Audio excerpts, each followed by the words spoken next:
나이를 먹으면 먹을수록 이건 뭐야 안 좋다 저건 뭐야 안 좋다 음식 한번 먹을 때마다 신경 쓰이는 게 한두 가지가 아니에요. 어렸을 때야 흙을 씹어 먹어도 소화가 잘 되고 건강에도 아무 이상이 없었는데 이제는 건강검진이 두려워지는 나이가 되었습니다. 대한민국의 당뇨 환자가 2020년 기준 600만 명을 넘어섰어요. 이 밖에 고지혈증, 심혈관 질환, 간질환 환자들까지 합하면 인구 5명당 1명은 성인병을 앓고 있다는 건데 이 수치마저 굉장히 보수적으로 잡은 겁니다. 운동을 하거나 식습관을 개선하면 좋아진다는 건 다들 알고 있지만 아시다시피 이게 막 쉬운 일은 절대 아니죠. 그러다 보니 다들 건강 보조식품이나 몸에 좋은 음식을 자꾸 찾아 먹게 되고 평소 즐겨 먹던 음료나 간식이 눈앞에 있으면 이걸 먹어도 되나 안 되나 혼자 눈치를 보고 있어요. 우리가 몸에 나쁘다라고 말하는 음식들에 들어있는 가장 위협적인 성분은 당인데 당은 당질이라고도 하며 탄수화물 속에 들어있는 단맛이 나는 물질을 말해요. 당은 우리 몸에 꼭 필요한 물질로 당이 부족하면 신체의 활동이 둔화되며 특히 뇌의 활동량이 매우 저하되기 때문에 항상 일정량의 당은 충분히 섭취가 되어져야 합니다. 그래서 우리의 몸은 끊임없이 당을 요구하고 어느 정도 수준의 당을 체내에 축적하려고 하는 성질을 가지고 있습니다. 문제는 이 당을 몸에서 요구하는 것보다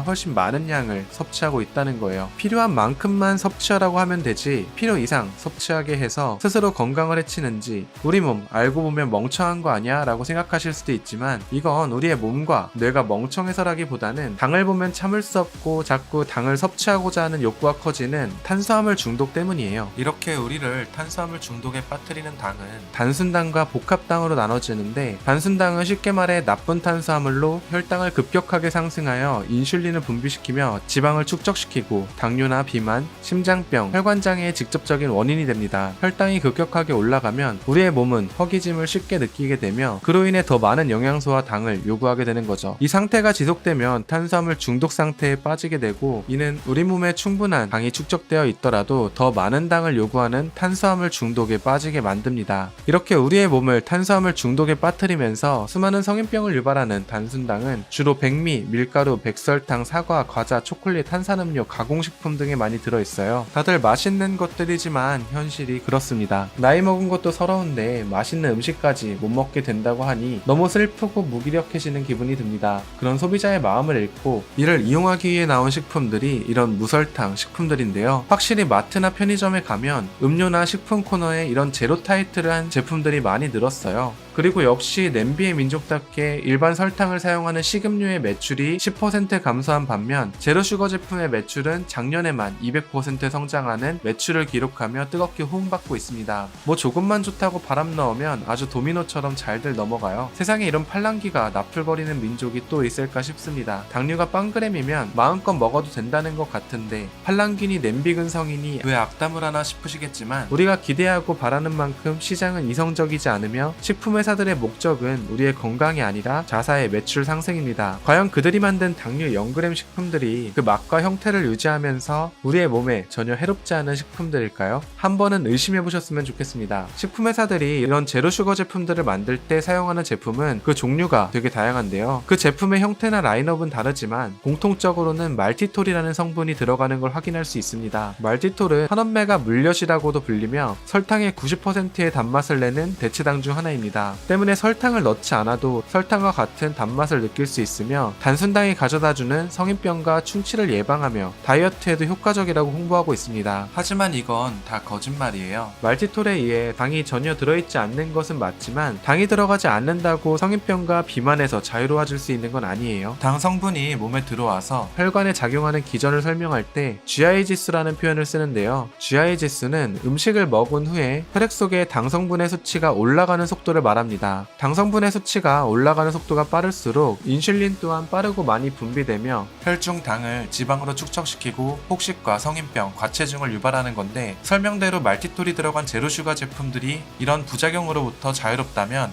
GI 수치 자체가 올라가면 안 돼요. 하지만 말티톨의 GI 수치는 35에서 53으로 순수 말티톨은 35이지만 말티톨 시럽의 경우 53에 육박하는 것도 있기 때문에 설탕 66보다는 낮지만 결코 낮은 수치라 볼 수 없습니다. 고로 설탕과 같은 양을 섭취한다면 설탕보다 조금 적다고 할 수 있어도 건강과 다이어트에까지 무해하다고는 절대 할 수 없는 겁니다. 제로슈거 제품이니 괜찮아라는 마음에 저도 마트에서 엄청나게 사다 먹은 적이 있었는데 나중에 확인해보니 다 말티톨이 들어간 다양한 과자류 제품들이었어요. 이처럼 상술에 속아서 안심하고 과한 양을 섭취하다가는 오히려 설탕류 음식들을 섭취했을 때보다 더 몸에 해로울 수 있고 과다 섭취 시 당을 섭취했을 때처럼 당뇨와 같은 성인병의 원인이 됩니다. 그리고 말티톨과 같은 대체당은 진짜 당이 아니기 때문에 몸에 들어가도 이를 에너지로 활용할 수가 없어요. 그래서 몸은 진짜 당을 채우려고 계속해서 배가 고프게 만듭니다. 그래서 제로슈거 제품을 먹고 나면 먹었는데도 공복감이 들고 먹으면 먹을수록 배고픈 이상한 기분이 드는 거예요. 이 허기진 상태가 지속되면 더 많은 음식과 열량을 소비하게 함으로써 설탕을 먹었을 때보다 더 심한 비만과 성인병의 늪에 빠지게 됩니다.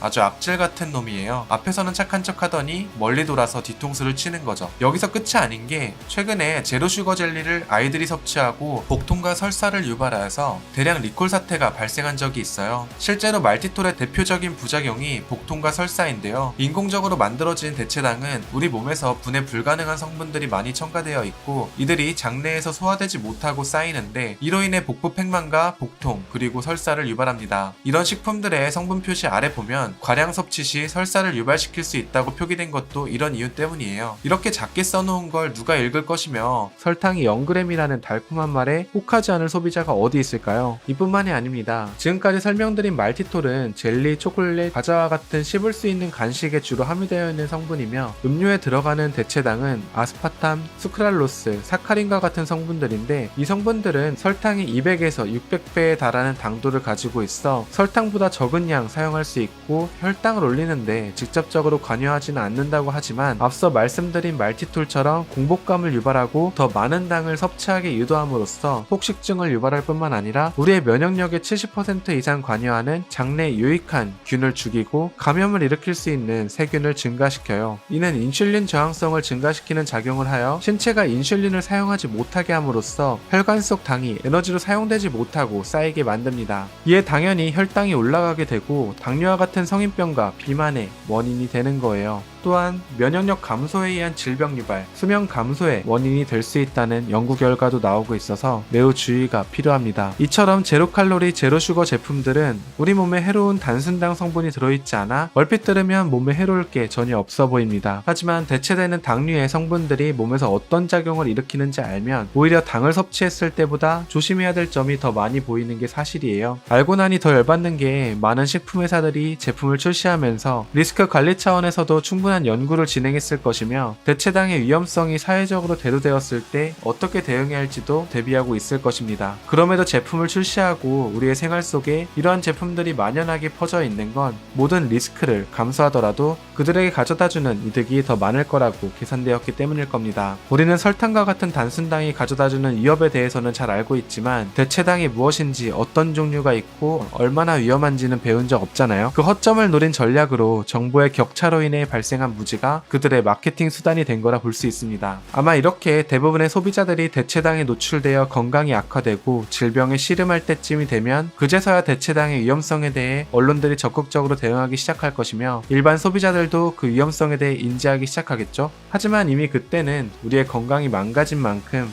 식품회사들의 배는 불러있을 겁니다. 자신들의 입속을 채우고 실적을 높이기 위해 소비자들의 눈을 가리고 기만하는 식품회사들의 경영 전략에 오늘도 정신 바짝 차리는 하루가 될 것 같아요. 모든 달콤함에는 책임이 따르며 세상에 공짜는 없고 사기꾼은 정말 많습니다. 당에 대해 이야기했는데 이상하게 씁쓸하네요. 그럼 오늘의 TMI 여기서 마치도록 하겠습니다. 재밌게 보셨다면 구독과 좋아요 꼭 부탁드려요. 안녕.